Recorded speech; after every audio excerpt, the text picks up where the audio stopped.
When I was young, I didn't have a PC, laptop, or console. Not a single one. But you know who did? My cousin.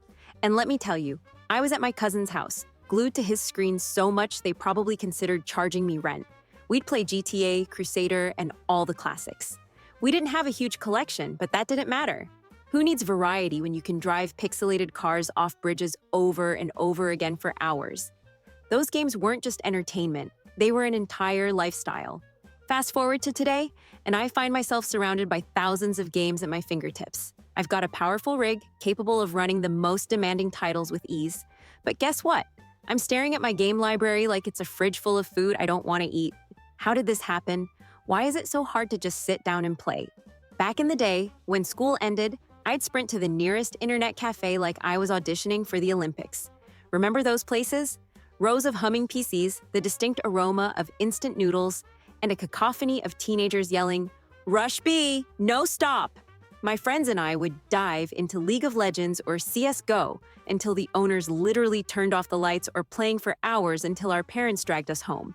It wasn't just about the games, it was about the camaraderie, the chaos, the adrenaline of hitting that clutch headshot. I even remember saving my allowance for weeks just to buy a gaming magazine. Those glossy pages weren't just news, they came with demo discs. Oh, the joy of those demo discs. I'd play the same 15-minute slice of a game over and over until I could practically recite the code. Who cared? It was magic. And now I have Steam, Humble Bundle, and a gaming library that would make my 12-year-old self faint. But instead of feeling like a kid in a candy store, I feel like an adult trying to pick a show on Netflix, overwhelmed and kind of annoyed. What gives?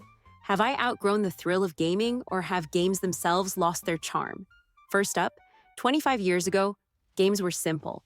No season passes, no microtransactions.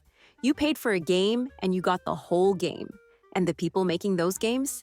They weren't sitting in boardrooms calculating profit margins. They were pouring their hearts and souls into creating something fun and unique. Today, games often feel like they're built in a factory. Companies like EA and Ubisoft slap on some shiny graphics, throw in a few recycled mechanics, and call it a day. But let's be real, it's not all bad. Games have come a long way. We've gone from pixelated plumbers jumping over barrels to vast open worlds where you can spend hours deciding which shade of armor looks best on your character. The problem is, with all this innovation comes a lot of pressure.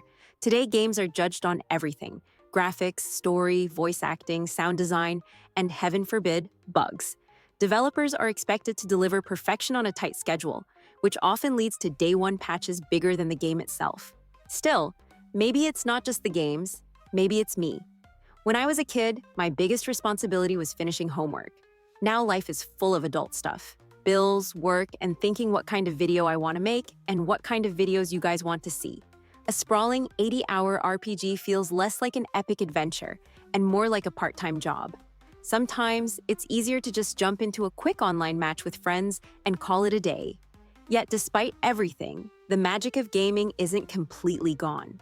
Every now and then, I find a game that sucks me in, and it's like I'm 12 years old again, wide-eyed and excited. Like Baldur's Gate, V Rising, God of War, and even Fortnite. Sure, the industry has its flaws, but it's also given us some incredible experiences that weren't possible 20 years ago. So, where does that leave us? Maybe it's a little of everything.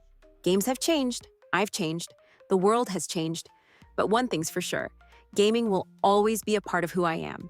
Whether I'm reminiscing about those afternoons at my cousin's house or discovering a new favorite game, the love is still there. And that gives me hope for the games yet to come and the memories still waiting to be made. Thanks for watching, and as always, I'd love to hear your thoughts. Are games better or worse today? Have your gaming habits changed? Drop a comment below and let's chat. Don't forget to like, subscribe, and share this video if you enjoyed it. Until next time, happy gaming!